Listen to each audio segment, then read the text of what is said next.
Welcome to Jannat's cooking studio. আপনারা কি রমজান মাসের রেগুলার ইফতারি বানাতে বানাতে বোরিং, নতুন কি ইফতারি বানাবেন তা নিয়ে চিন্তা করছেন? আপনাদের জন্য আমি জান্নাত মুনা নিয়ে এসেছি নতুন আরেকটা রেসিপি চিংড়ি ভাজা।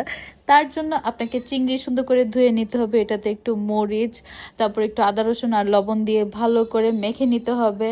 আর বেগুনি ভাজার জন্য যে বেসনটা আপনারা মিক্সড করেন ওইটা তো বাসায় তৈরি করাই থাকে। ওই বেসন মাখাটার মধ্যে চিংড়িটা ভালো করে সুন্দর করে চুবিয়ে নেবেন, একদম ভালো করে পুরো শরীর ভিজিয়ে নেবেন চিংড়ি মাছটার। তারপরে ফুটন্ত গরম তেলে চিংড়ি মাছটাকে ছেড়ে দিবেন, চুলার আগুনটা একটু কমিয়ে নেবেন যাতে পুড়ে না যায়। একটু ডিপ ফ্রাই করবেন একদম লাল লাল করে, ভিতরে যেন চিংড়ি মাছটা ভালো করে ফ্রাই হয়। দেন ভাজার পর তুলে নেবেন। আর ইফতারিতে অন্য ভাজা পোড়ার সাথে এই চিংড়ি মাছ ভাজাটাও কিন্তু খেতে খুব মজা।